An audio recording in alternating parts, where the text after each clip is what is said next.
Hola, soy Sonia. Primero de todo, gracias, Miquel, por presentarme. Em, para los que no me conozcáis, soy profesora, como ha dicho Miquel, de algunos de los módulos del máster en neuropsicología, de psicología infantil y juvenil de ISEP. Y además soy neuropsicóloga especialista en infanto-juvenil, ¿vale? Hoy vamos a adentrarnos en el apasionante mundo de los TEA, así que empiezo con la presentación. Como veréis, los primeros objetivos son obtener los conocimientos básicos de neuropsicología para el TEA.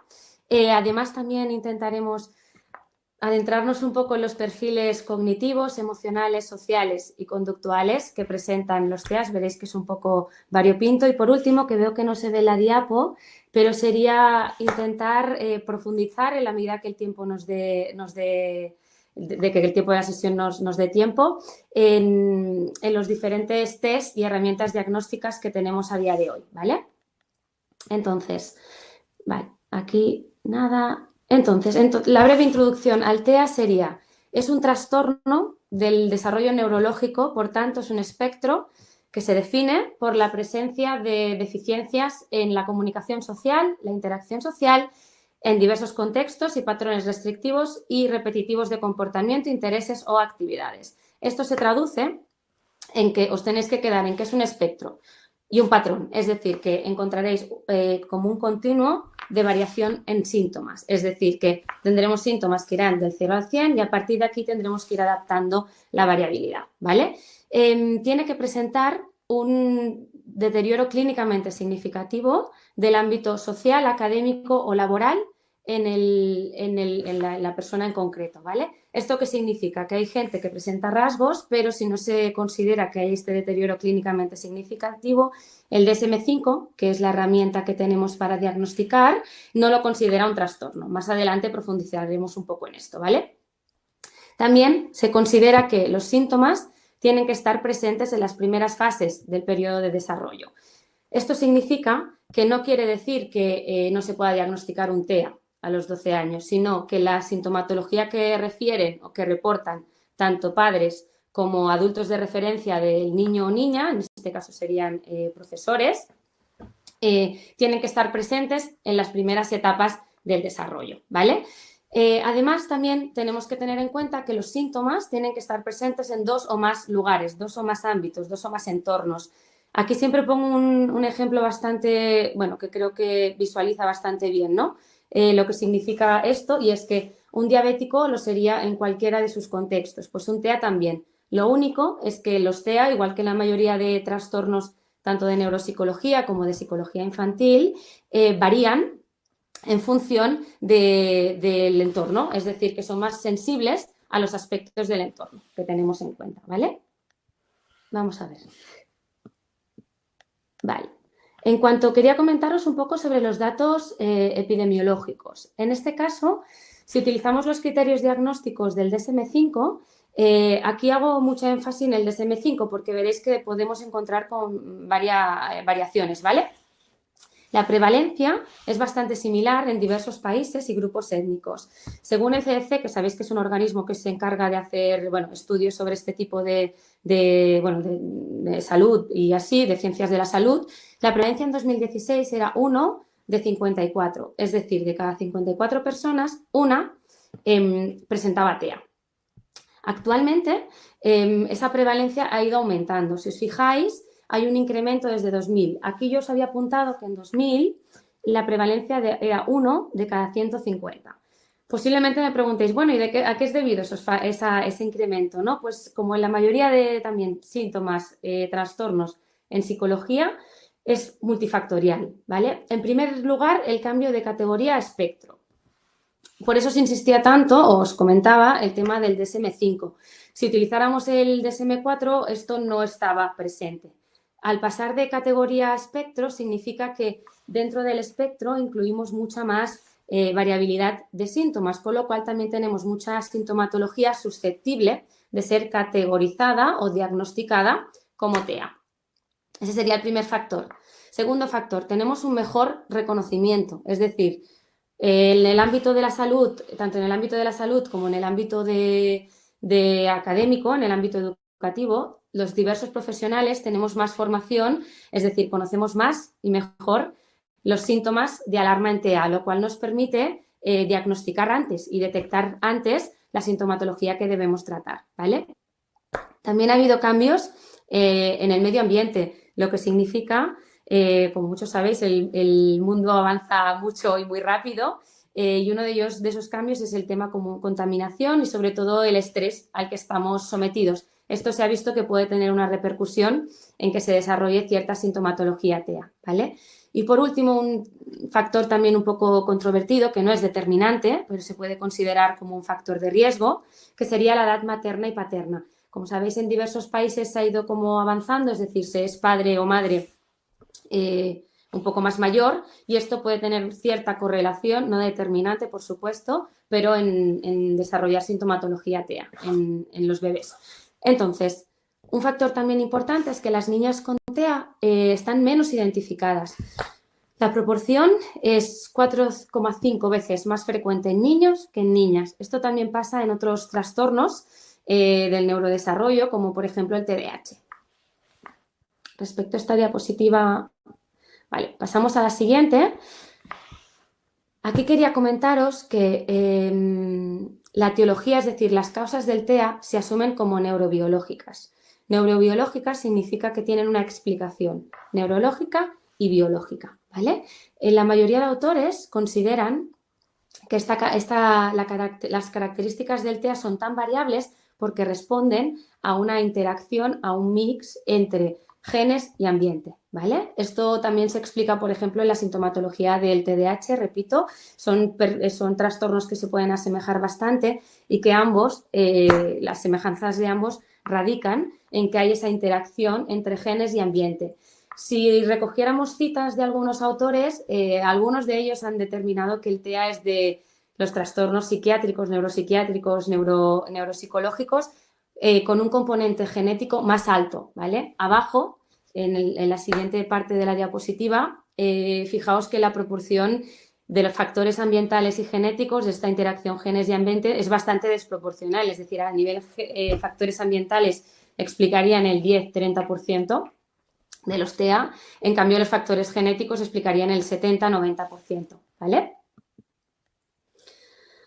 Vale, entonces tenemos los criterios diagnósticos del DSM-5. Como sabéis, desde hace un tiempo se cambió la nomenclatura de DSM-4 a DSM-5, entonces en la actualidad se considera que el diagnóstico TEA es clínico, lo que significa que se basa en los rasgos conductuales o síntomas característicos del trastorno y las repercusiones, digamos, funcionales, sobre todo, que tienen las diferentes esferas en los diferentes ámbitos del niño o de la niña. También, evidentemente, incluimos a adultos, ¿eh?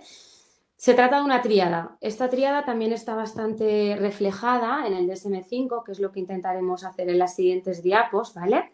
Entonces, estos síntomas TEA, sobre todo, como os decía en un inicio, se caracterizan por las dificultades en la reciprocidad social, es decir, en el lenguaje a la hora de tener conversaciones recíprocas, en ese intercambio comunicativo y social. Los intereses restringidos pueden ser intereses, actividades, pero muy restringidas. Y la comunicación, tiene que haber una alteración a nivel comunicación y lenguaje. En los criterios diagnósticos de DSM-5 encontraréis que el primer criterio diagnóstico son estas deficiencias persistentes en la comunicación social y en la interacción social en diversos contextos, ¿vale? Y los diferentes estudios que tenemos lo que nos explican es que los factores ambientales explicarían el 10-30% de esa variedad fenotípica observada y que los factores genéticos explicarían el 70-90%. ¿Vale? Esto, insisto, daría para otro webinar. Sí que es súper interesante y os animo un montón a que lo podáis consultar, porque sí que lo que veríais es que hay algunos genes, y ya se ha empezado, ¿no?, a descifrar un poco cuáles son las alteraciones que encontramos en la mayoría de TEAs, sobre todo a nivel factores genéticos, ¿vale? Sigo con, ahora creo que sí que me veis mejor. Vale, entonces, ahora creo que ya lo puedo subir. Estábamos por el criterio diagnóstico 2 del DSM-5 y es que tenemos los patrones restrictivos y repetitivos de comportamiento, intereses o actividades, ¿vale? Entonces, ¿esto qué significa? Como sabéis, es bastante habitual la rigidez cognitiva que presentan los TEA. Esto se explica, se ejemplifica en los movimientos y utilización de objetos o habla estereotipados o repetitivos. Son niños que son muy rígidos en algunas cosas y pueden hacer ciertas estereotipias, ¿vale? También tiene que haber una insistencia en la monotonía excesiva, inflexibilidad de rutinas o patrones ritualizados. Esto es la famosa también característica que ellos tienen de que les cuestan mucho los cambios y los imprevistos. A la hora de adaptarse, les cuesta adaptarse al cambio y entonces viven bastante mal y con bastante reticencia todo lo que son los cambios. Después esto lo recogemos y os explicaré un poco cuál es el motivo por el cual o por qué se entiende que esto les puede pasar, ¿vale? Tienen intereses muy restringidos y acostumbran a ser un poco atípicos. Aquí el DSM-5 la nomenclatura que utiliza es anormales, pero a mí me gusta más me gusta más atípicos. En cuanto a su intensidad o foco de interés, encontraréis igual niños y niñas TEA muy interesados, no lo sé, por insectos, por coleccionar cosas. Todos estos intereses pueden ser atípicos para la edad en la que en ese momento estemos explorando, ¿vale? Y esta también, que a diferencia del DSM-4, está en el DSM-5. En el DSM-4 no estaba añadida, que es la hiper o hiporeactividad sensorial, ¿vale? Esto igual os suena también que en algún momento os hayan dicho, ay, es que resulta que va a una fiesta de cumpleaños y no soporta que exploten los globos, o es que no soporta los petardos, o le molesta mucho el ruido, o es muy sensible a las luces. Es esta hipersensibilidad sensorial que es bastante también habitual en los niños y niñas con TEA. Aquí en el DSM-5, si lo tuviéramos a mano, encontraríais que también una de las nos especifica, a diferencia del DSM-4, que podemos especificar si va con o sin déficit intelectual acompañante. Eso significa que el CI, el coeficiente intelectual, es normativo, es decir, entre 80 y 120, o sí que presenta dificultades a nivel intelectual, ¿vale? Y la segunda característica que podemos especificar es con o sin deterioro del lenguaje acompañante, es decir, si presenta una dificultad en el lenguaje, ¿vale? También podemos especificar si hay una afectación médica o genética o un factor ambiental conocidos. A veces podemos añadir, como abajo también, trastorno del neurodesarrollo. Podemos añadir si, por ejemplo, es un TEA reactivo a un síndrome de Rett o es un TEA reactivo al síndrome de Charge. Es decir, podemos especificar también, el DSM-5 nos da esta herramienta para poder especificar más todavía el diagnóstico, ¿vale? Tenemos también que podemos especificar cuál es la gravedad actual. Antes no podíamos, pero ahora podemos poner grado 1, grado 2 y grado 3, en función de la ayuda que nosotros requerimos que necesita, ¿vale? Voy a leer un momento el chat, que no sé si me estabais diciendo algo. Vale, sí, creo que está todo respuesto. Si no, me vais escribiendo y voy revisando, ¿vale? En cuanto a esta diapositiva, lo que sí que tenéis que tener en cuenta es que a veces, a diferencia también del DSM-4, tenemos el trastorno de la comunicación social, ¿vale? ¿Qué significaría esto? Estos son niños y niñas que presentan dificultades en la práctica a la hora de comunicarse a nivel social, pero no cumplen el resto de criterios diagnósticos, los intereses restringidos, la dificultad a la hora de los cambios, la hiper y hiposensibilidad sensorial, pero sí que presentan esta dificultad en la comunicación social, ¿vale? Os lo digo porque igual a veces que os encontráis en una exploración neuropsicológica que sí que cumple esta dificultad en la comunicación social, pero no cumple todos los criterios diagnósticos de TEA, ¿vale? Que sepáis que tenéis esta categoría, que también daría para otro webinar, en la que podéis añadir esto, ¿vale? Entonces, veréis, aquí tendréis lo que serían los diferentes perfiles neuropsicológicos en TEA, ¿vale? Como os decía, el TEA es un espectro que más adelante veremos, ¿vale? Eso significa que hay mucha variabilidad, ¿vale? El DSM-5 nos lo cataloga con o sin trastorno del desarrollo intelectual, que recordad que es lo que os decía, con o sin dificultades no, pero con o sin un CI normativo, es decir, en la normalidad o inferior a la normalidad, y con o no alteración en el lenguaje funcional, ¿vale? Entonces tendríamos como 4 perfiles neuropsicológicos. Si nos centráramos en el DSM-4 en categorías diagnósticas anteriores, ¿vale?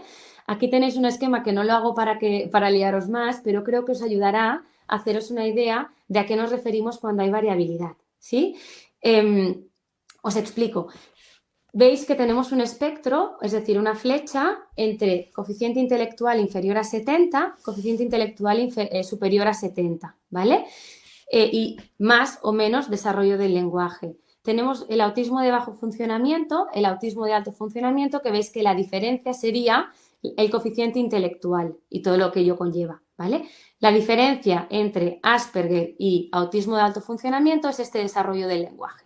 Estas categorías diagnósticas es importante que sepáis que ya no se utilizan las que anteriormente hemos visto, ¿sí? Pero seguramente todavía oís hablar del autismo de alto funcionamiento y de los Asperger, ¿eh? Entonces, esto es algo que igual durante el webinar de hoy iremos más o menos, se irán colando algunas de estas nomenclaturas para que sepáis más o menos cuál es la diferencia entre ellas, que también se deriva y conlleva que haya, es la consecuencia de que haya esas diferencias a nivel perfil neuropsicológico.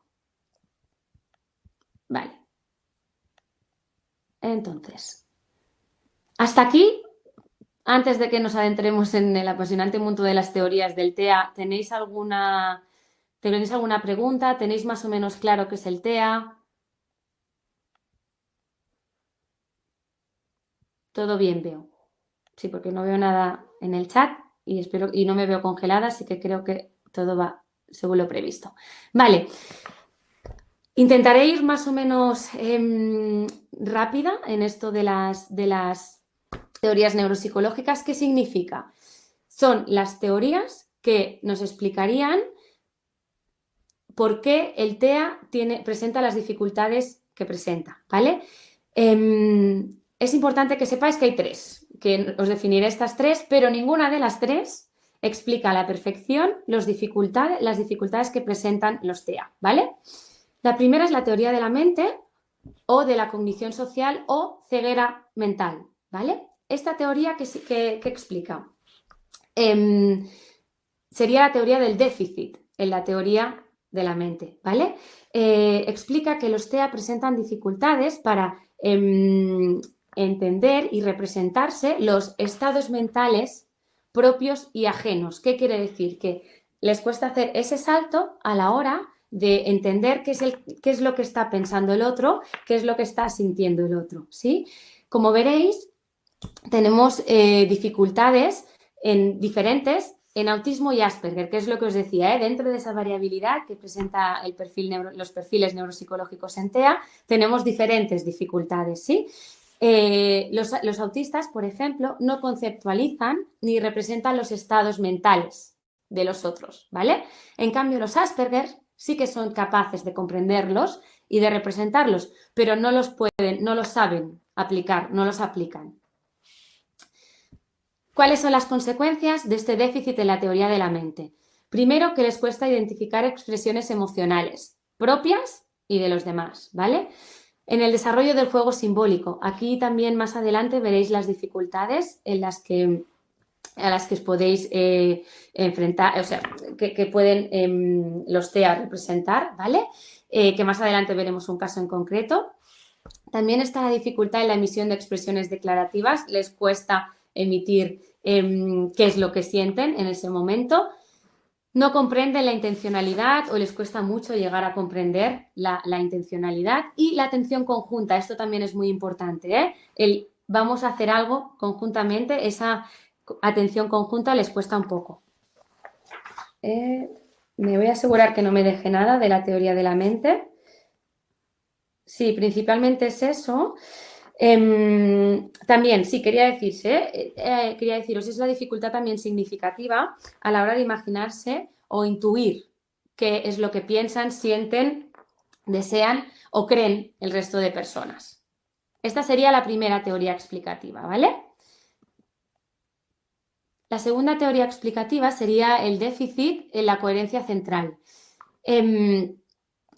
Esta teoría se centra, explica, postula que tienen una preferencia por el procesamiento local centrado en los detalles.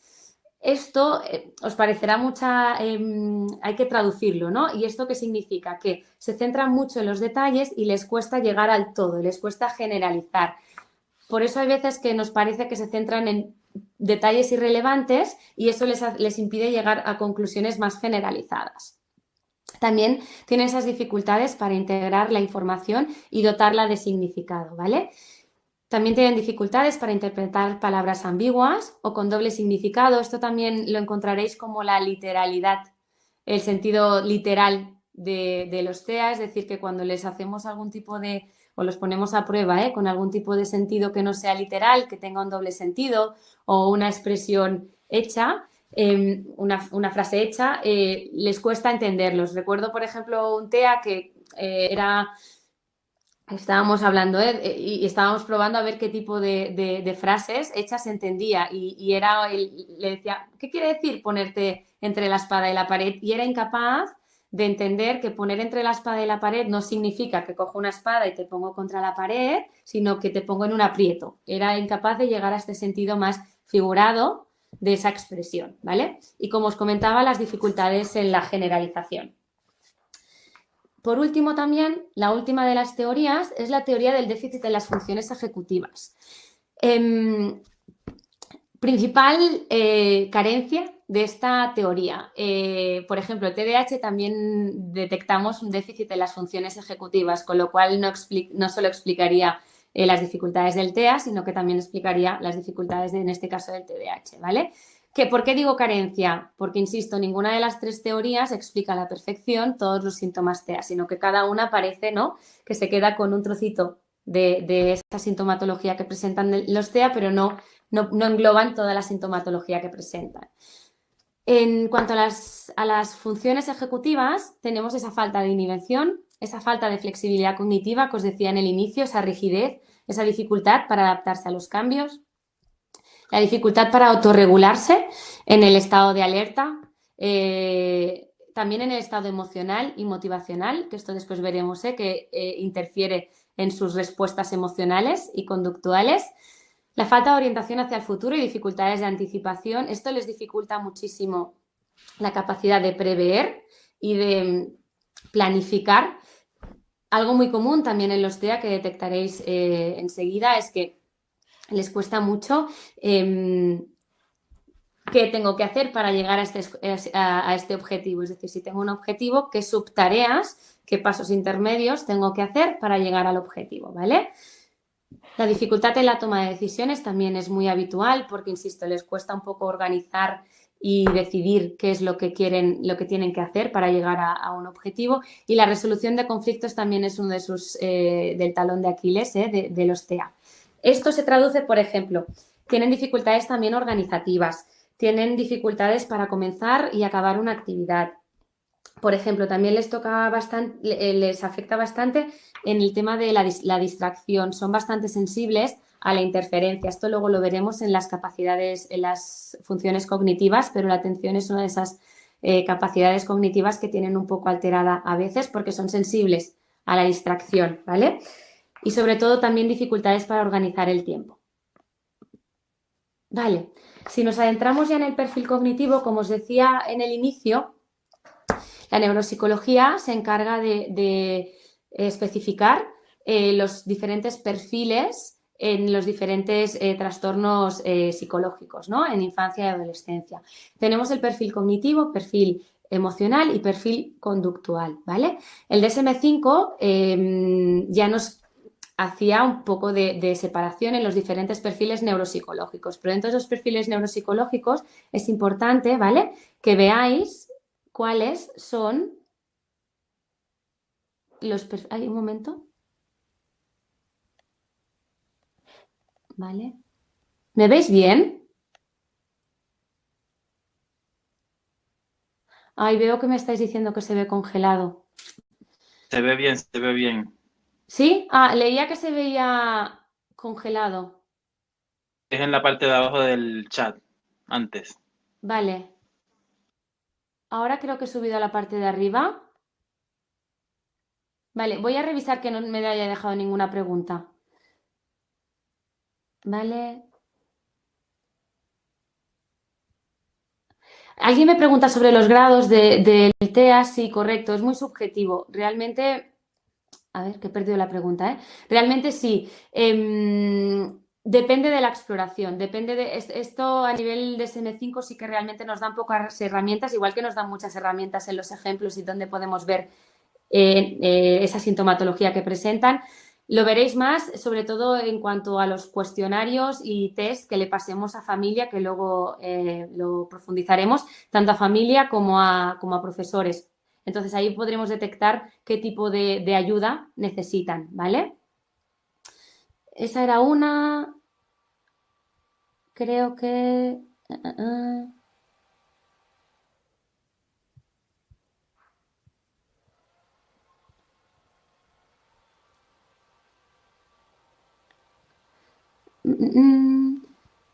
Sí, alguien me pregunta sobre los niveles, cuál es Asperger, autismo y alto funcionamiento, bajo funcionamiento. Es difícil hacer una comorbilidad, o sea, intentar establecer pares. Sí que realmente diríamos que el que no tiene, luego lo veréis, que os lo he traído en casos prácticos, pero el que no tiene dificultades a nivel intelectual sería un Asperger, que luego veremos el perfil. Os lo iba a decir ahora con el perfil cognitivo, pero ya lo avanzo. Son personas, niños y niñas que acostumbran, no hay muchos estudios sobre ello, pero en la práctica clínica os encontraréis que son niños y niñas que tienen un perfil cognitivo talentoso, ¿vale? Talentoso, ¿qué significa? Que es bastante heterogéneo. Luego os lo ejemplifico un poquito más. Y sí, el resto, los de bajo funcionamiento, serían los niños que ya tienen, niños y niñas, que tienen esta dificultad a nivel intelectual. No es un CI, un coeficiente intelectual normativo, ¿vale? Vale, me preguntáis sobre la naturaleza o la comorbilidad en el TDAH. Luego también os he preparado una diapositiva en la que veáis estas comorbilidades. Muchas veces en TDAH y TEA hay comorbilidad, lo que significa es que comparten síntomas. Es decir, que hay varias funciones a nivel neuropsicológico que están alteradas conjuntamente, ¿vale? Y ahora creo que ya no me había dejado ninguna. ¿Cómo se dice una persona con sin un test es difícil diferenciarlo. Yo siempre soy una fiel defensora de las exploraciones neuropsicológicas completas, que luego es lo que haremos al final de la sesión, pero veréis qué test nos aportan toda esa información. Hacerlo sin un test a mí me parece arriesgado porque necesitamos toda la información posible de todas las funciones neuropsicológicas y de todos los agentes, es decir, adultos de referencia implicados y que se relacionan con el niño, ¿vale? O la niña. Vale, entonces os decía, ahora sí que creo que tengo el test bien puesto, así que no me perderé. Vale, el perfil cognitivo. Os decía, hay mucha variabilidad, entonces aquí os he puesto las proporciones. Si os fijáis, lo más habitual en el 44% es que el CI sea normativo o superior. Aquí hago un paréntesis e incluyo a los Aspergers, es decir, un Asperger es un niño o una niña que tiene un perfil cognitivo, un coeficiente intelectual normativo entre 80 y 120 dentro de la normalidad, ¿vale? ¿Qué nos pasa a veces? Que nos encontramos con un perfil talentoso. Talentoso significa por encima de 120 en algunos ámbitos. En la capacidad visoespacial, sobre todo, y en el razonamiento fluido. Esto lo veréis en la práctica clínica y si investigamos un poco sobre esto, seguro que también encontráis referencias. En discapacidad intelectual, que sería, insisto, ese perfil cognitivo que tiene una capacidad intelectual inferior a 70, sería el 32%, ¿vale? De los diagnósticos de TEA.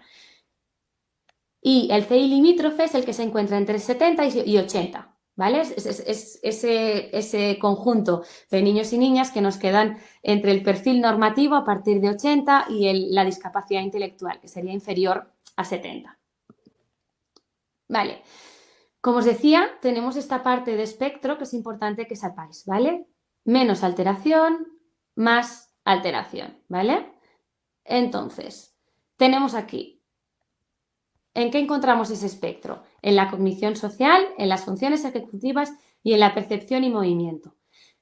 Un paréntesis también a nivel movimiento. No os he dicho que los TEA a veces, no siempre, pero pueden presentar dificultades a nivel psicomotor. Pueden ser niños que veáis que la psicomotricidad fina puede estar alterada, pueden denominarse torpes, ¿no? Que les cuesta un poco algunos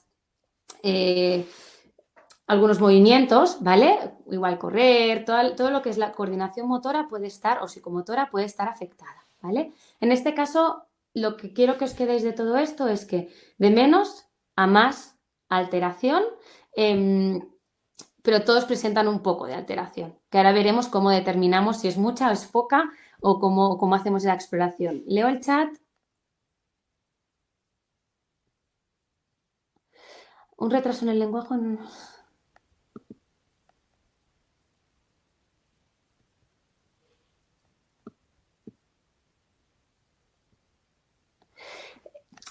El Asperger puede presentar dificultades o retraso en la aparición del lenguaje, pero después son niños que lo que está más alterado es la comunicación, no tanto el lenguaje. Comunicación es lo que os decía, que es no solo incluye la parte del lenguaje, sino también toda la parte más de cómo me comunico en el lenguaje no verbal, qué tipo de interacciones hago, cómo es mi reciprocidad, etc. Vale, sigo entonces. Vale, aquí como os decía, en el perfil cognitivo ya nos adentramos en las funciones cognitivas alteradas en los TEA, ¿vale? Sabéis que tenemos diferentes tipos de atención. En la atención focalizada es una de ellas, es la capacidad que tenemos para concentrarnos únicamente en una cosa. No tienen dificultad no siempre tienen dificultad para concentrarse en una cosa, sino que tienen dificultad para cambiar el foco atencional. ¿Qué queremos decir como foco atencional?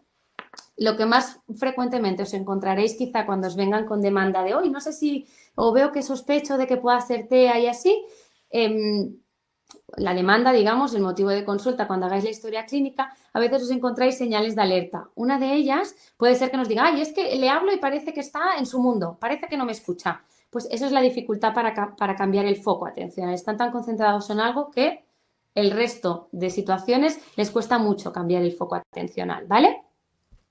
La atención sostenida, sobre todo les cuesta la falta de atención en estímulos sociales, como os podéis imaginar, ¿vale? La atención selectiva, esto es lo que os decía antes, de que si recuperamos un poco la teoría que os explicaba de la coherencia central, se orientan a estímulos que quizá para personas no TEA son irrelevantes, entonces se quedan seleccionando algunas cosas y no llegan al todo, entonces hay esa alteración en la atención selectiva, ¿vale? El alternante, el control y la alternancia relacionado con los procesos ejecutivos. También si recuperamos la teoría de las funciones ejecutivas, aquí está también una alteración, ¿no?, de la atención alternante. Vale. Vale, entonces, en cuanto al lenguaje, tenemos sobre todo la alteración en la escucha selectiva y la ecolalia. No sé si sabéis lo que es la ecolalia, pero es esta repetición de frases o de palabras justo en una conversación. Pueden ser frases o palabras que hayan oído hace tiempo o puede ser que sean propias de esa conversación, ¿vale? La falta de gesticulación y expresión facial. Aquí tenéis que tener en cuenta toda esta parte que hemos hecho de introductoria, de que ellos a nivel facial tienen poca gesticulación y el lenguaje no verbal, esta sonrisa social a veces no la acostumbran a hacer, el contacto ocular es deficitario también. Son estas características las que tenéis que tener en cuenta cuando valoréis lenguaje, ¿vale? Tienen un déficit en el lenguaje expresivo y receptivo, en el lenguaje repetitivo con dificultades gramaticales, a veces repiten un mismo patrón y se puede hacer, sobre todo, que es la última de las características del lenguaje, esta entonación monótona. Y también la dificultad de la comprensión de la intención comunicativa. Como os decía también, si recopilamos la información que nos daba la teoría del déficit en la teoría de la mente, si no son capaces de entender cuál es la intención comunicativa, difícilmente van a entender el mensaje en su totalidad, ¿vale? La percepción sensorial, aquí tenéis que la hipersensibilidad de la que hablábamos, ¿vale? Esta hiperreactividad a estímulos sensoriales. y lo que os decía, el rechazo al contacto físico y al contacto ocular, ¿vale? Sí, creo que alguien ha dicho, si os parece bien, después hago un resumen de las preguntas, las selecciono, porque si no, no sé si nos va a dar tiempo de hacer el caso práctico y creo que es interesante que lo podamos ver. Genial, como os decía, la neuropsicología se encarga del perfil cognitivo, pero también del emocional y conductual, ¿vale?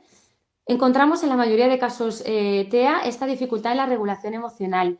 Como sabéis, la regulación emocional es la capacidad que tenemos de entiendo qué es lo que estoy sintiendo, gestiono la emoción y la expreso de manera adaptativa, ¿no? Son niños niños y niñas que os encontraréis que pueden hacer una rabieta bastante subida de tono o bastante frecuente cuando las cosas no son como ellos creen que deberían ser o cuando quizá tienen esa hipersensibilidad sensorial, por ejemplo, pues les molestan etiquetas o les molesta algún ruido, pueden hacer esta expresión emocional bastante desproporcional quizá a veces a lo que realmente pasa, al estímulo que lo ha provocado.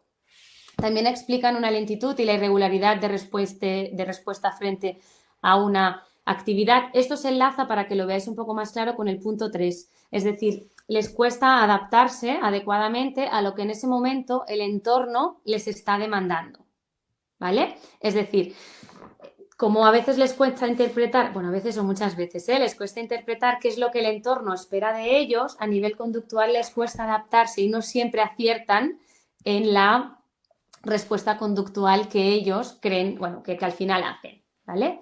Habría muchos más largo y tendido sobre el tema emocional y conductual, pero sobre todo quería que os quedarais con que hay afectación en estas tres esferas, ¿sí?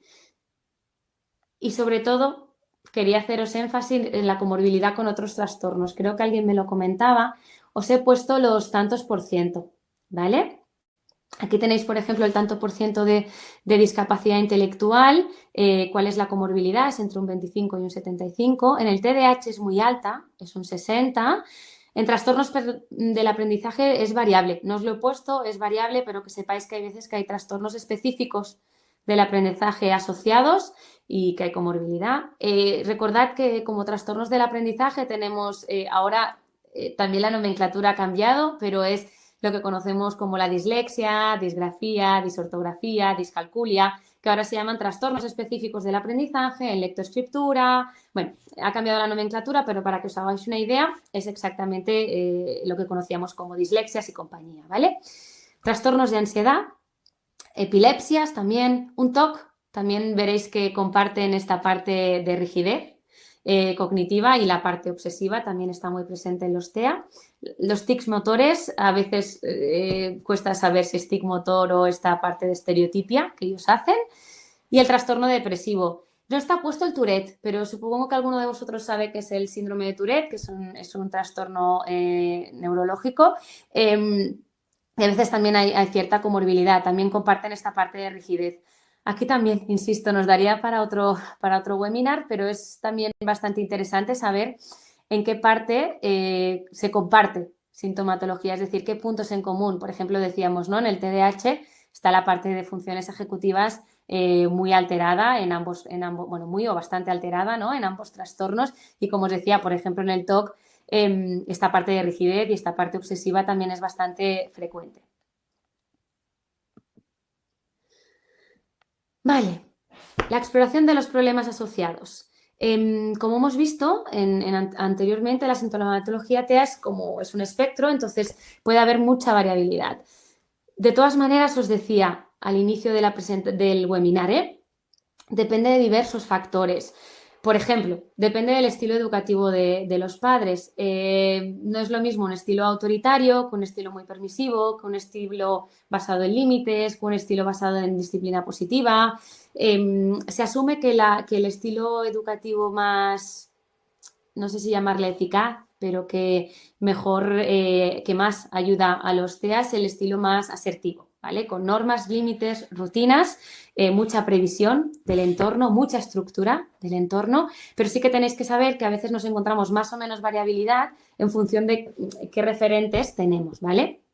También, como sabréis y supongo que habréis deducido, no es lo mismo un TEA con una capacidad intelectual, imaginaos, ¿vale? De 70 que un TEA con una capacidad intelectual de 110. Evidentemente, las necesidades y los síntomas que presenta pues son totalmente diferentes, ¿vale? Y los referentes y estilos educativos en la escuela. Tanto a nivel profes, maestros, como a nivel aula, es decir, como a nivel compañeros del aula. Los TEA sabéis que necesitan un entorno muy estructurado. Entonces, hay grupos, como en todos, como en los colegios, en las clases y tal, grupos en los que la dinámica de grupo es un poco más fácil, acogedora, en los que ellos se pueden ¿no? hacer un poco su zona de confort y su refugio, y hay otros grupos pues que igual les cuesta un poquito más porque la dinámica entre los diferentes niños y niñas del grupo pues son más dificultosas, ¿vale? Esto también nos explicaría, ¿no? esa variabilidad que nos podemos ir encontrando y que nosotros, pues tanto en el tratamiento como en la exploración, tenemos que tener en cuenta, ¿vale? Los principales problemas asociados que se derivan un poco de toda esta sintomatología que comentábamos eran sobre todo las conductas más disruptivas y a veces perturbadoras en el aula cuando no entienden algún contexto, cuando no aceptan alguna norma, cuando a nivel emocional están desregulados. Pueden presentar estos problemas, pueden presentar conductas disruptivas y perturbadoras. Al final, a nivel conductual, puede ser que estén un poco descontextualizados, ¿vale? Y las dificultades en las habilidades sociales que evidentemente les dificultan las relaciones sociales y puede haber como cierta tendencia al aislamiento, ¿vale? ¿Qué más os explico? Vale, ahora entramos, creo que vamos más o menos bien de tiempo, tendremos, hasta aquí es la teoría, ¿vale? Os había traído un caso práctico, ¿vale? Os quería, antes de nada, hacer un pequeño resumen de lo que es la exploración neuropsicológica en sí y los objetivos de esta. Luego os he traído también los test y después el caso práctico, ¿vale? Os decía, esa exploración neuropsicológica. Entonces, los objetivos son confirmar la presencia o ausencia de TEA, pero también determinar si existen trastornos comórbidos. Como os imaginaréis, no es lo mismo tratar y hacer un plan de intervención de un TEA más TDAH, de un TEA más un trastorno de ansiedad o de un TEA más una dislexia o un trastorno específico de la lectoescritura, ¿vale? Es muy diferente, entonces tenemos que asegurarnos de hacer una exploración completa para saber qué trastornos comórbidos pueden haber. Es importante que establezcamos el perfil cognitivo, como os decía, Cuanto más desgranemos en la exploración neuropsicológica, más al detalle y de manera individualizada vamos a poder hacer el plan de tratamiento, el plan de intervención, ¿vale? Que es el objetivo de cualquier exploración neuropsicológica. Aparte de diagnosticar, al final hay que añadir unas orientaciones sobre qué es lo conveniente hacer para el grado de afectación que nosotros consideramos que este niño o niña tiene, ¿vale? Esto va en relación a la pregunta que me había hecho alguno de vosotros, y es que el grado lo vamos a ver en función de lo que nosotros detectemos y de los resultados que tengamos en la exploración. Y a partir de aquí estableceremos un plan individualizado de tratamiento, ¿sí? Aquí os he añadido solo un poco de teoría sobre la evaluación o exploración neuropsicológica, y es que hay que tratar a cada niño con una individualidad.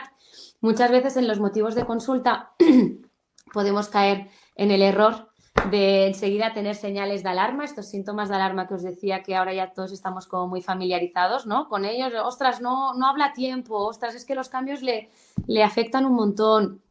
O es que parece que no me escucha, o no me mira, o a nivel social se aísla. Todos estos síntomas de alerta a veces nos hacen, ¿no?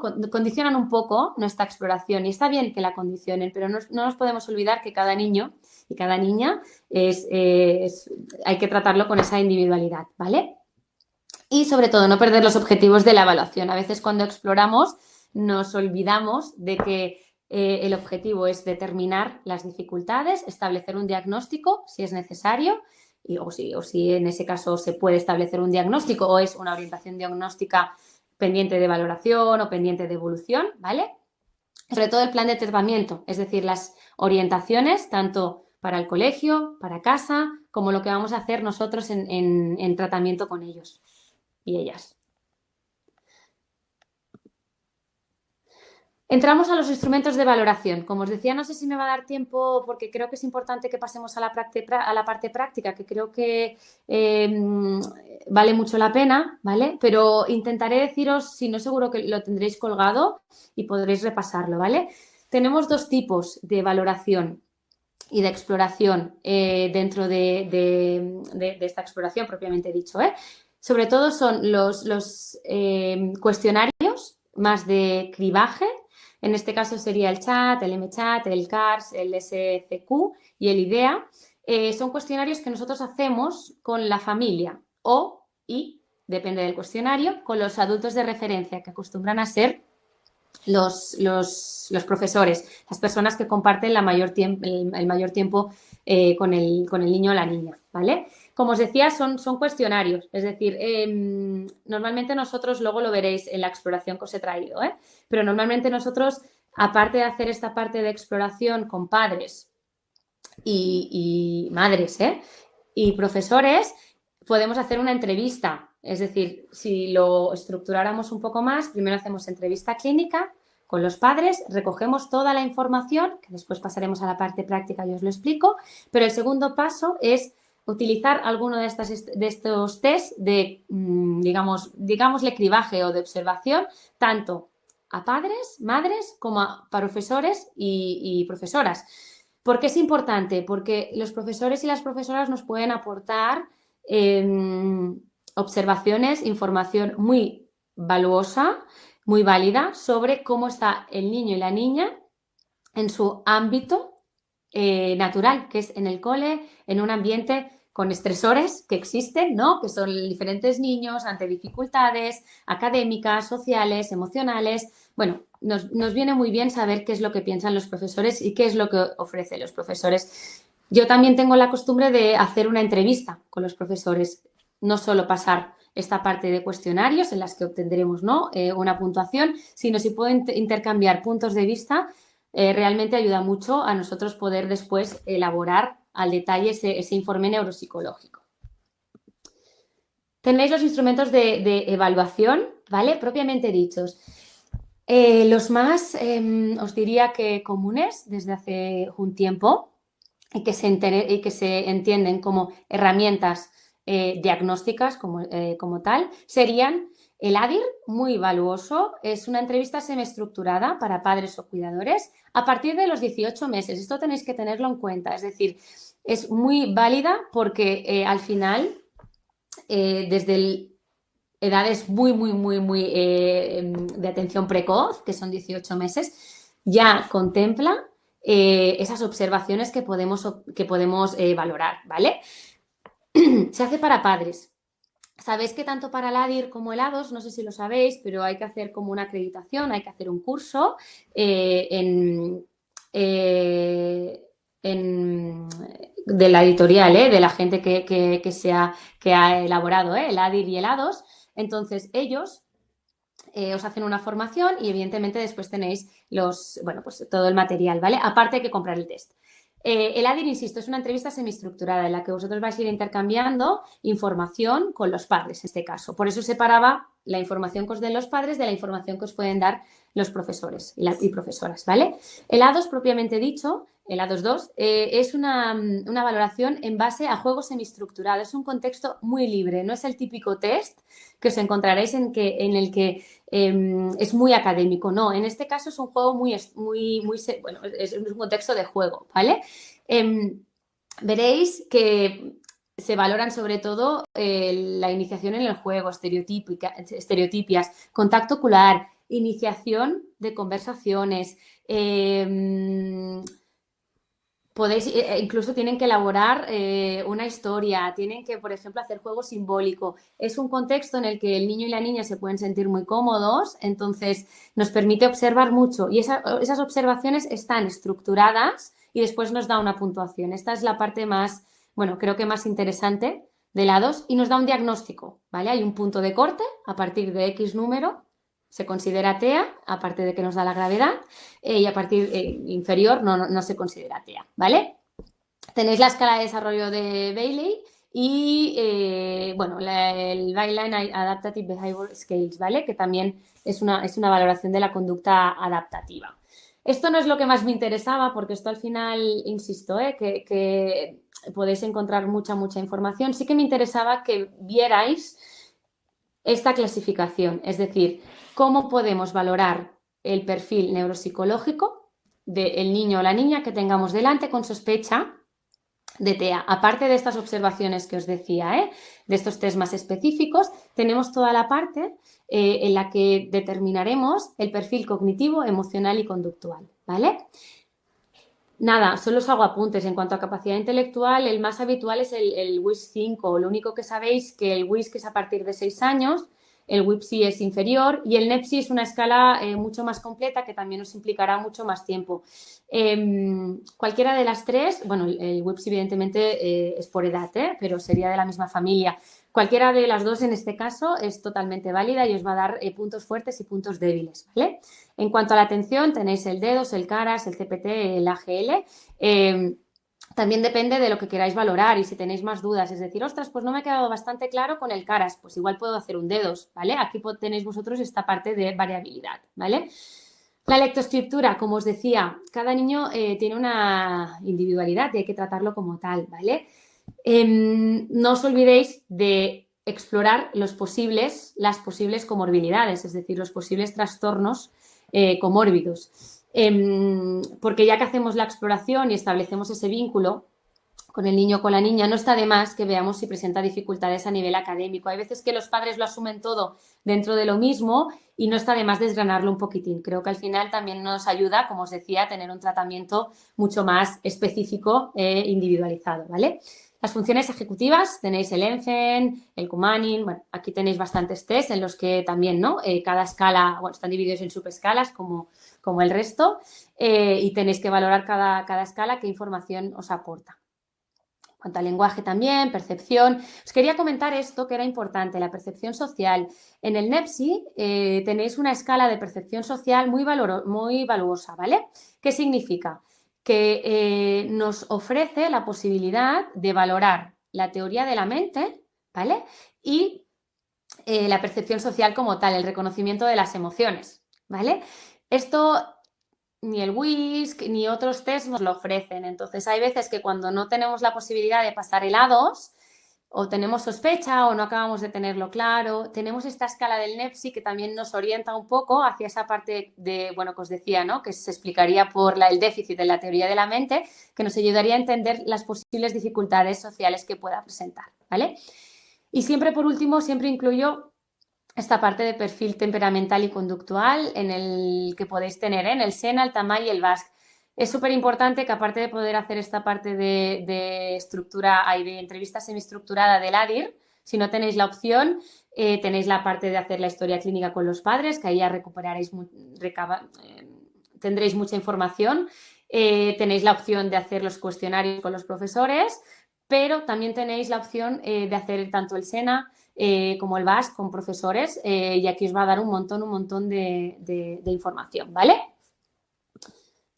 Vale, creo que vamos bien de tiempo, pues os queda poquísimo, pero voy a intentar, entramos ya en el caso práctico, ¿vale? El caso Arnau es un niño, vaya, que tenía 10 años y 11 meses, en ese caso cuando llegó a consulta hacia quinto de primaria, y el motivo de consulta simplemente eran las dificultades no especificadas en el aprendizaje escolar. En la historia clínica veréis que aquí os lo he ido dividiendo, como os había puesto creo que en esta diapositiva, ¿vale? Pensaba, mira, hacemos la misma estructura que habíamos hecho en los test porque yo os iré diciendo más o menos, ¿vale? Qué hemos obtenido, qué resultados hemos obtenido en cada una de estas funciones, ¿vale? Cognitivas. Entonces, os hago un breve resumen de la historia clínica. Si queréis, podéis ir apuntando cosas que os vaya diciendo, porque después os preguntaré qué tipo de perfil cognitivo creéis que tiene, qué tipo de perfil neuropsicológico y cuál sería el diagnóstico y también si hay comorbilidades, ¿vale? Bien, pues en cuanto a la historia clínica, ¿vale? Arnau, os decía, ¿no? 10 años, 11 meses, el motivo de consulta viene derivado del cole. La profesora actual detecta dificultades en el aprendizaje no especificadas. A nivel conductual, bien, no refiere ningún tipo de dificultades. A nivel relacional, cuando hablé con ella, me dijo que había cierta tendencia al aislamiento y que las relaciones sociales no eran su punto fuerte, pero es un niño que a nivel conductual está bastante contenido, ¿vale?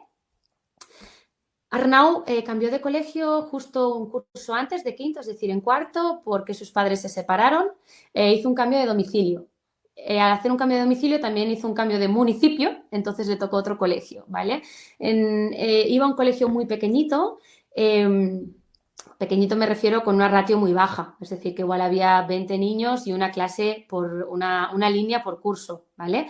Fue a parar a un colegio mucho más, bueno, mucho más grande tampoco, pero 3 líneas por cada curso, eso significa B y C, ¿vale? Y unos 25 o 28 niños por aula, ¿vale? La madre lo definía como con muchos miedos, le costaban mucho los cambios, inteligente, pero no había muchas dificultades a nivel académico. Le costó la lectoescritura, el inicio de la lectoescritura costó, pero por ejemplo a nivel matemático no tenía ningún problema, excepto en las tablas de multiplicar. Las tablas de multiplicar no estaban automatizadas en quinto de primaria, ¿vale? Voy a repasar que no me haya dejado ningún dato de la historia clínica, que sepáis.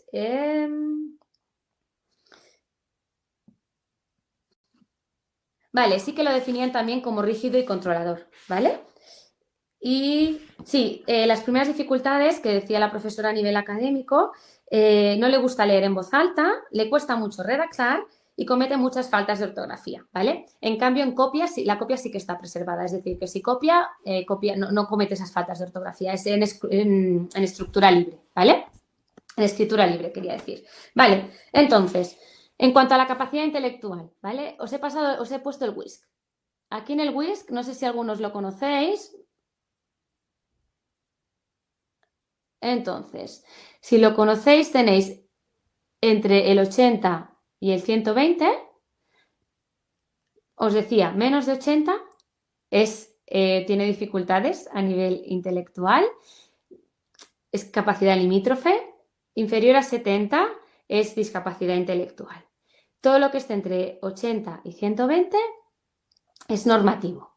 Entonces, la mediana total es 100. Todo lo que esté, como veis, por encima de 120 se puede denominar perfiles talentosos. Aquí también nos daría para otro webinar, pero en este caso tened en cuenta, ¿vale? Que son perfiles talentosos.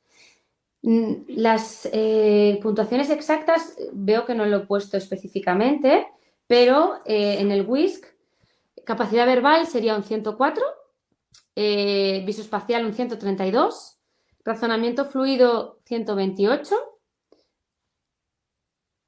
memoria de trabajo es un 90 y velocidad de procesamiento es un 83, ¿sí? Lo primero que podéis observar en el WISC es que hay mucha variación entre puntuaciones. ¿Cuándo se considera mucha variación? Cuando hay una diferencia de más de 20-30 puntos, se considera mucha variación. Entonces, lo llamamos un perfil heterogéneo. Lo que os encontraréis, no siempre, pero más habitualmente, no en TEA, sino en general, es un perfil más homogéneo, que puede rondar de diferencia 10 puntos, pero no tanta diferencia, ¿sí? Vale, si volvemos a los test, este sería la capacidad intelectual total, ¿vale? En cuanto a las funciones lingüísticas, en el lenguaje espontáneo se observa un nivel de vocabulario, morfosintaxis y comprensión normal. No presenta alteraciones fonológicas ni fonéticas, pero como observación relevante lo que observamos es que no inicia conversación espontáneamente. Es decir, él no propone ningún tipo de conversación si no lo hacemos nosotros. En las funciones ejecutivas, por ejemplo, en el subtest Senderos del ENFEN, tenemos alteración. Si no recuerdo mal, porque no lo he puesto en la diapositiva, en la presentación, lo que pasaba, no sé si sabéis bien de qué va el Senderos, pero tienen que unir números en un tiempo determinado. Bueno, se les deja tiempo, pero se apunta el tiempo. que están dispersos y los tienen que unir con líneas. No vio, no, se saltó un número, ¿vale? El 15. Y en la parte en la que hay que unir números intercalándolos con colores, también se saltó números y al final no hizo bien la tarea. Entonces salió alterado las funciones ejecutivas. El ENFIN salió alterado. Solo os he puesto uno para no poneros todos los test. En lectoescritura, alteración global en el PROESC y el PROLEC. Aquí creo que también os los había añadido. En el PROLEC y PROESC, alteración tanto en la comprensión, no tanto en la denominación de letras, sino más en la comprensión lectora. La atención, ni el CARAS, que como os decía aquí, ¿vale? Ni el CARAS ni el DEDOS presentan alteración significativa. Y, a ver, en la percepción social, en el NEPSI-2, que os decía que valoraba la teoría de la mente y el reconocimiento de las emociones, presenta una alteración leve. Y aquí no lo he añadido, o no sé si lo veis, no recuerdo si lo he añadido en la diapositiva, en el perfil temperamental que tenéis aquí, conductual, en el SENA, que le pasamos a profesores y padres, había alteración, bueno, tendencia al aislamiento y rigidez. Entonces, en base a esto, también os informo que el A2, por ejemplo, presentó alteraciones significativas en el lenguaje, comunicación y alteración social, pero en cambio no presentó alteración en intereses y comportamientos restringidos. Y os explico las observaciones que yo hice durante la exploración. Mantiene el contacto ocular con el examinador. Le cuesta mantener una comunicación recíproca, es decir, ofrece poca comunicación de manera espontánea. Puede mantener una conversación, pero se interesa poco por lo que yo le estoy explicando. No me dice, ¿y tú? No establece este intercambio recíproco. Responde de manera adecuada a preguntas realizadas por el examinador. Utiliza un tono de voz monótono. Muestra un repertorio limitado de expresiones faciales y tiene ciertas dificultades para identificar e interpretar las expresiones de otra persona. Es capaz de identificar las emociones básicas, rabia, alegría, tristeza, miedo, asco, pero le cuesta describirlas y poner ejemplos de algunas más complejas. Por ejemplo, a nivel amistad o confianza, por ejemplo, me decía, confianza es que yo le dije a mi amigo confianza no, amistad es, le dije a mi amigo que quién era el amigo invisible que me había tocado, pero no sabía describir qué era la amistad para él, a no ser que pusiera un ejemplo muy concreto. Le costaba generalizar el concepto amistad. También le cuesta entender la naturaleza de las relaciones sociales y no tiene a nadie a quien invitar a casa para su cumpleaños. Entendemos que justo, no recuerdo bien el mes de la exploración, pero igual era octubre-noviembre, justo cuando la tutora detectó estas dificultades. Y llevaba ya un año, es decir, un curso entero en ese colegio. Y pese a eso, fue su cumpleaños y no tenía ningún amigo a quien invitar a casa para invitar a la fiesta de cumpleaños. Vale, entonces, una vez os he dado toda esta información sobre la exploración, voy a intentar contestar las preguntas que me habéis dicho y empezamos, si queréis, con el debate sobre qué creéis que le pasa a Arnau. Os doy mi punto de vista y buscamos un poco el perfil neuropsicológico, ¿vale?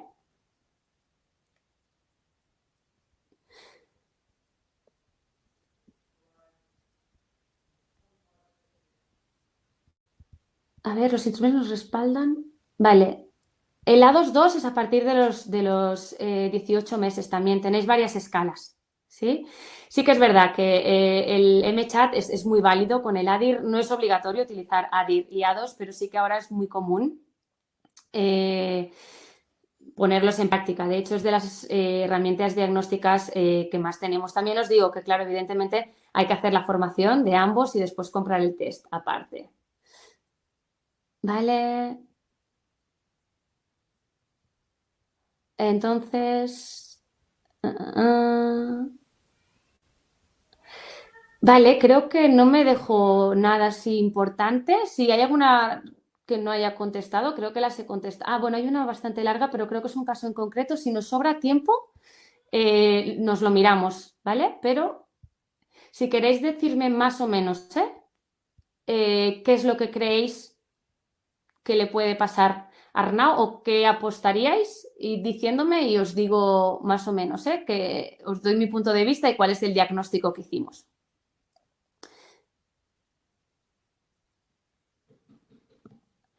Andrea me pregunta, ¿quién tiene que hacer la exploración son los psicólogos? Sí, la exploración siempre tiene que hacer la psicología, después sí que podría ser, evidentemente, que pudiéramos derivar a logopedia por todo el tema del lenguaje y en caso de que hubiera que hacer una reeducación, evidentemente hay muchos logopedas muy especializados en esto y que siempre nos complementan muy bien a los psicólogos. Vale. Sí, veo que la mayoría aportáis por un Asperger.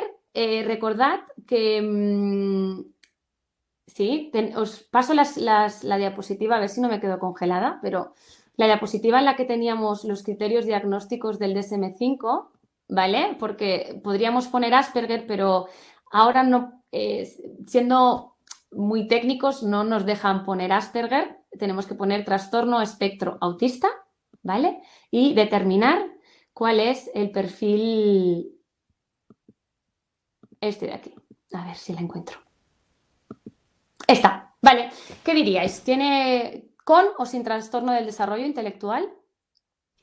Supongo que si me decís Asperger es porque entendéis que no tiene discapacidad intelectual. Alguien me pregunta si puede ser una discapacidad intelectual. No, de hecho la diferencia entre el WISC, el WISC es lo que nos hace pensar que no hay una discapacidad intelectual. Todas las puntuaciones son normativas, están entre 80 y 120.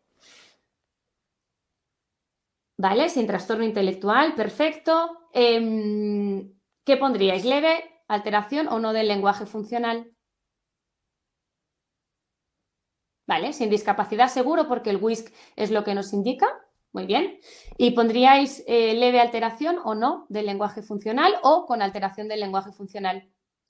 Vale, sí, podríamos, de hecho, no hace falta que especifiquemos si es leve o no alteración del lenguaje funcional porque va todo en la misma categoría. Lo que tenemos claro o podéis tener claro es que no hay una alteración grave del lenguaje funcional. ¿Correcto? Vale, quería preguntaros algo. ¿Podríamos hacer diagnóstico comórbido con TDAH? ¿Qué creéis? Si necesitáis algún dato más sobre algunos test que os haya dicho y no hayáis apuntado, me decís, ¿eh? Alguien, estos son los trastornos comórbidos, ¿vale? Alguien dice que sí, hay gente que dice que no. Entonces, lo que podríamos hacer es revisar los test atencionales. Sí que hay como os decía, sí que hay una alteración en las funciones ejecutivas. No sé si os habéis dado cuenta, ¿no? El ENFEN salía alterado, pero no hay fallos atencionalmente. Veo que hay alguien que lo ha dicho. No hay fallos a nivel atencional. El CARAS y el DEDOS salen sin alteración. Recordad que tanto el CARAS como, bueno, el CARAS no tanto, pero el DEDOS es muy específico a la hora de concretar si hay mucha impulsividad, poca impulsividad, si se cometen fallos por comisión o por omisión. Entonces, si no hay alteración, en principio la atención está bastante preservada. Sí, Andrea también dice, ¿no? Si mantiene el contacto ocular, el nivel atencional no hay problemas, evidentemente. Sí, aparte de mirar en los test, que siempre nos dan esta parte más objetiva, si el contacto ocular está preservado, también nos hace pensar que él mantiene esta capacidad atencional. A ver, que os leo. Vale, sí, alguien me dice lo del D2, que ya lo hemos comentado. Y os quería preguntar, ¿qué creéis sobre el tema dificultades de aprendizaje? ¿Pondríamos dificultades de aprendizaje? ¿No pondríamos? Si queréis, lo que os decía es que el PROESC y el PROLEC estaba alterado y el motivo de consulta y cuando hice la entrevista con la profesora lo que nos comentaba era que había dificultades en la comprensión lectora, muchas faltas de ortografía y estos dos test nos indicaban alteración. Entonces, nosotros hicimos un diagnóstico de trastorno específico del aprendizaje en lectoescritura. No hay ningún estudio, creo, que lo demuestre, pero muchas veces os encontraréis que los TEA pueden presentar este tipo de dificultades a nivel lectoescritura y que conviene también diagnosticar, porque si no se quedan sin tratamiento y nos dependerá del niño, es lo que os decía, es la individualidad de cada niño, pero es importante también que tratemos todo el tema de lectoescritura para poder facilitarles el aprendizaje. Es verdad, con esas 2 únicas pruebas no se puede diagnosticar dislexia. Hicimos algunas más que por cuestión de tiempo no os puedo presentar, pero sobre todo es en base a la escritura guiada, lo que pasaba en el colegio, etcétera, que pudimos hacer un diagnóstico con dificultades en la lectoescritura. A ver si me dejó algo. Sí, María me pregunta, Paola me pregunta que si por eso podría ser la falla del diagnóstico temprano. Y creo que alguien me preguntaba que a partir de qué edad se puede diagnosticar TEA. Depende. Hay TEAs, si realmente el grado de alteración, de afectación es muy elevado, recordad que os dibujaba ese continuo, los síntomas serán muy, muy, muy precoces. En el caso de Arnau, tened en cuenta que estaba en un entorno muy, muy acogedor, tanto a nivel escolar como a nivel familiar, a la que el entorno social requirió más exigencia, era más exigente, perdón, él no pudo compensar y empezaron a aparecer este tipo de dificultades. ¿Vale? Entonces, el diagnóstico temprano realmente no, porque él a nivel, o sea, en la lectoescritura también tenéis que tener en cuenta que va muy ligada a su capacidad intelectual. En principio no se explicaría por una dificultad a nivel intelectual, las dificultades que él presenta a nivel lectoescritura. No sé si me dejo alguna pregunta.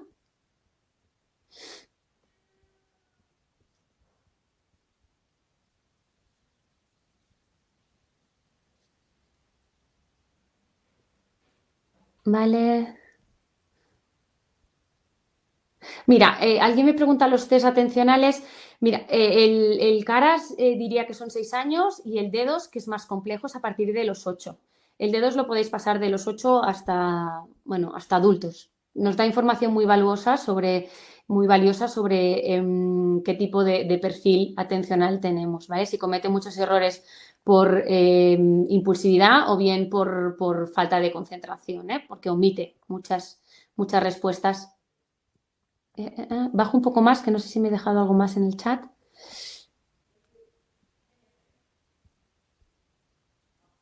Inquietud motora no. Creo que alguien preguntaba sobre la inquietud motora. No, cuando hablábamos de que a nivel conductual estaba bastante preservado, bastante contenido, no tenía inquietud motora como tal. Sí que hacía algún tipo de movimientos con las manos, pero bastante puntual, no dando saltos en la silla, ¿eh?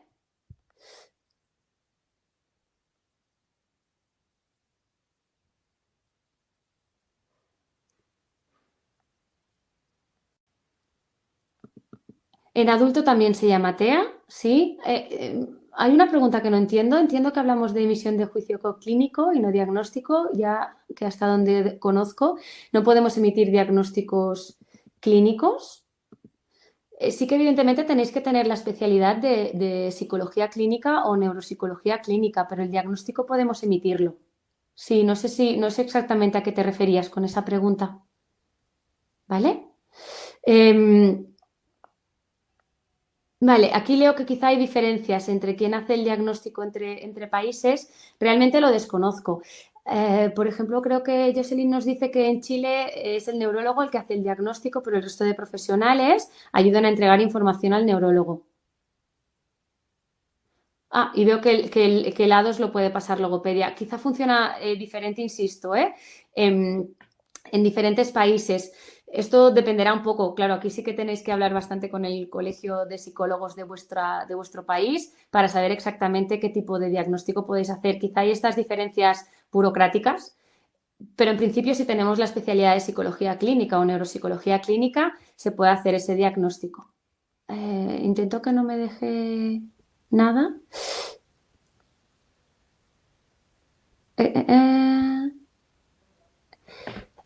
Eva me pregunta que si en los TEA se agravan los síntomas con la edad. Hay un estudio que dice que cuanto antes detectamos el TEA, cuanto más precoz es, antes podemos tratar los síntomas. Dependerá, insisto, de esta variabilidad que tanto os decía a nivel espectro. Me cuesta generalizar y poder contestar de manera estanca a esa pregunta.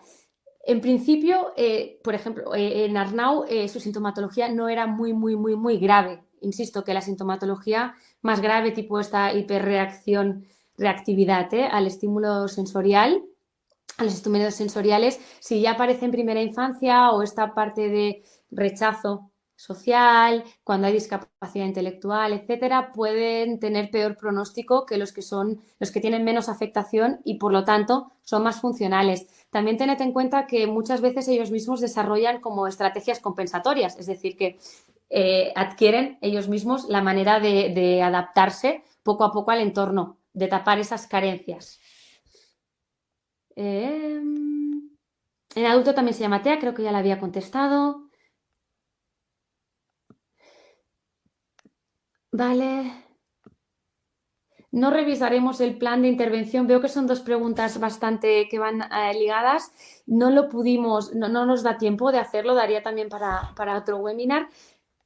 Hay bastantes. Tenéis la terapia ABA, la terapia TEACH, la cognitivo-conductual, es decir, hay bastantes terapias en psicología que dependerá de la orientación del psicólogo de referencia, dependerá del poder adquisitivo y de el tratamiento que puedan hacer los padres. Esto lamentablemente es así, porque por ejemplo, ¿no? La terapia ABA pues, tiene un coste muy elevado, depende bastante de los padres, etcétera.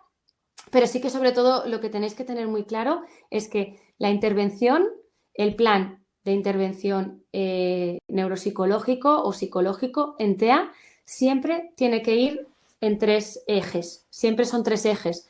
Pautas educativas en casa, es decir, que los padres puedan entender y poner en práctica qué es lo que, cómo se adaptan ellos a la manera de funcionar de su hijo o hija. El entorno escolar es súper importante también que tengan esas orientaciones y hacer de manera regular coordinaciones con ellos, anticipaciones, soporte visual, tiempos de descanso, etcétera. Se puede o no adaptar el currículum, esta parte de plan individualizado, que sabéis que en muchos colegios se hace, que no siempre es necesario en función de si el niño o la niña puede seguir bien el ritmo académico o necesita soporte. Esa sería la parte escolar. Y después con nosotros. También nosotros tenemos la obligación, como decía alguno de vosotros, de coordinarnos con logopedia en caso de que se promueva el tratamiento de logopedia, ¿vale?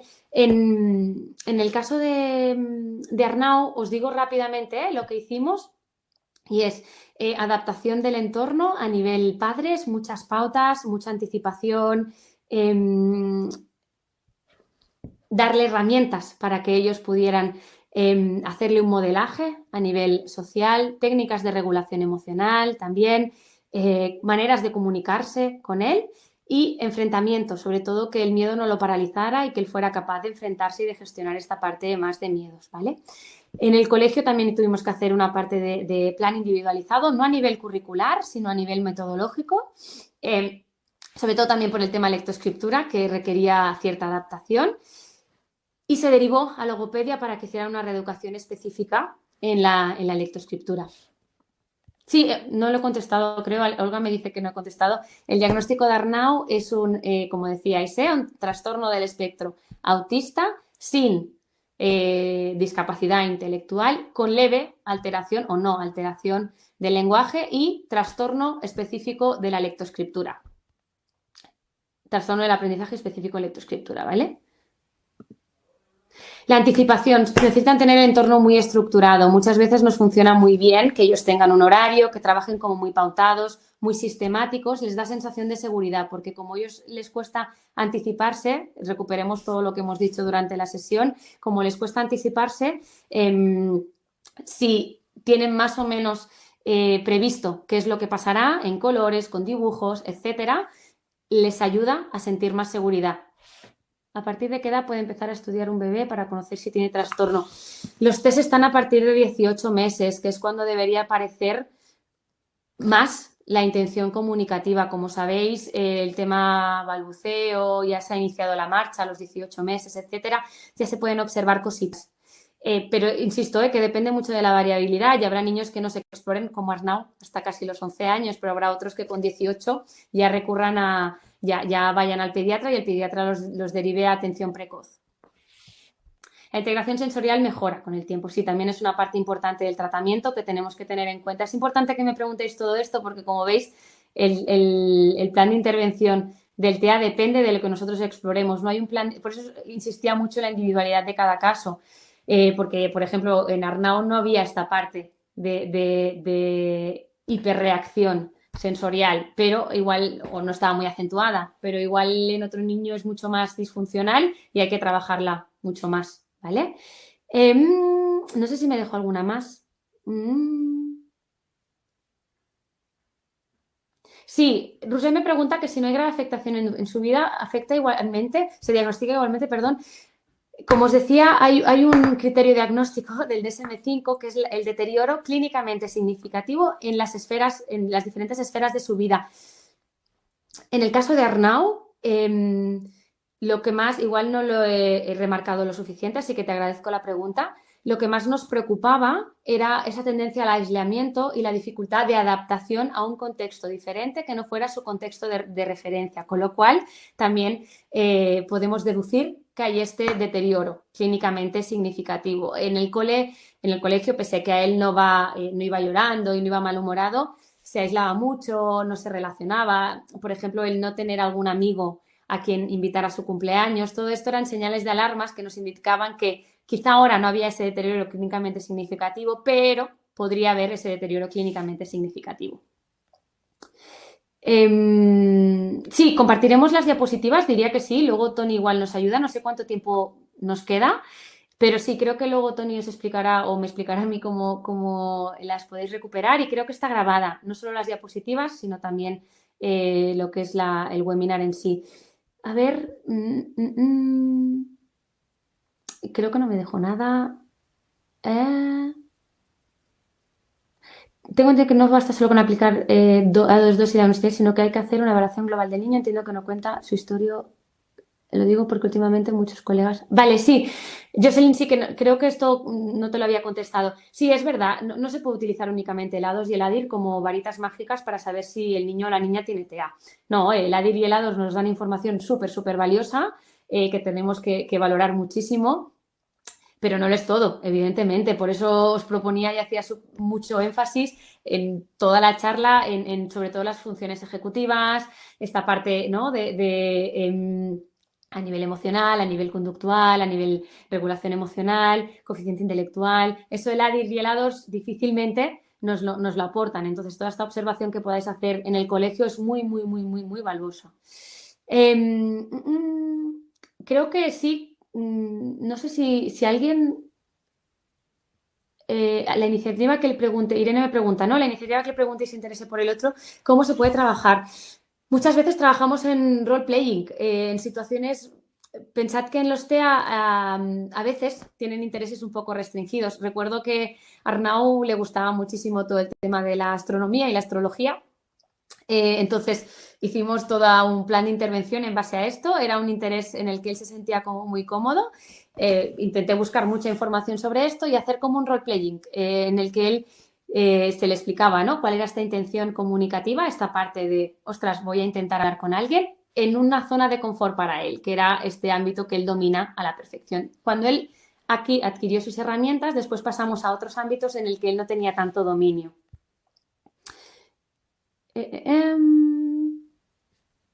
No sé si...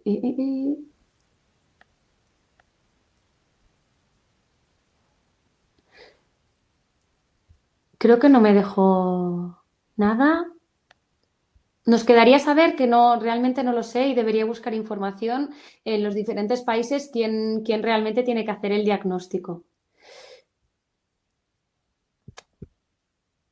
A nivel conductual, los escapes en un niño con TEA deberíamos estudiar el ambiente. Normalmente se da en el niño en lugares con mucha gente cuando ocurren situaciones imprevistas, niño de 3 años. Sí, no sé bien cuál es la pregunta que planteabas. Natalia. Sí. No sé qué es lo que me estabas queriendo explicar.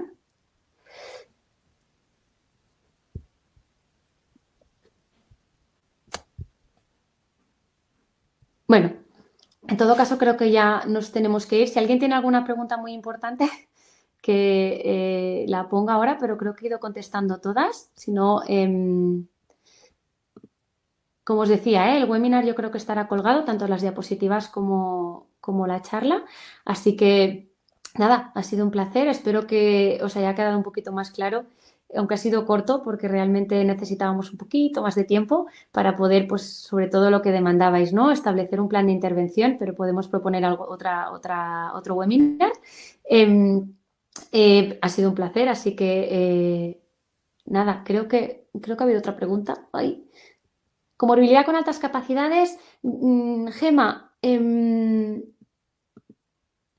comorbilidad con altas capacidades, no. En este caso, un perfil con altas capacidades tiene que tener la puntuación en todos los ámbitos alta, superior, no 121, ¿vale? Superior a 130 en todos los ámbitos. Arnau solo la tiene en visoespacial y razonamiento fluido. Eso es importante, que no lo hemos comentado, pero sí que a veces nos queda esa parte de que, ostras, ¿y si es unas altas capacidades? Arnau podría tener un perfil talentoso, pero no altas capacidades porque, por ejemplo, en velocidad de procesamiento y memoria de trabajo tiene una capacidad bueno, hay mucha variabilidad y de 83 y 90 nunca podríamos diagnosticar altas capacidades. Tiene que estar en todos los ítems, en todos los ámbitos que valora la prueba, en este caso el WISC. ¿Sí? Ahora sí que creo que ya no me dejo a nadie. Nada, muchas gracias, espero que nos veamos pronto. Algunos de vosotros creo que os tengo como alumnos en el módulo, así que nos vemos por el campus. Y nada, espero que os haya quedado un poquito más claro. Así que gracias. ¿Quieres estar al día de todo lo que ocurre en ISEP? Síguenos en las redes sociales y no te pierdas nada. Actualidad, entrevistas con expertos, masterclasses, sesiones clínicas, vida estudiantil, eventos y mucho más. Podrás encontrarnos en Facebook, Twitter, LinkedIn, Instagram y YouTube. Además, ahora podrás convertirte en el protagonista de nuestros perfiles sociales. ¿Cómo? Muy sencillo. Cuéntanos cómo está siendo tu experiencia en ISEP, muéstranos cómo es tu día a día o comparte las fotos de tus mejores momentos. Acuérdate de etiquetarnos o de usar el hashtag experienciaisep. Así podremos compartir el contenido con el resto. Recuerda, juntos hacemos ISEP.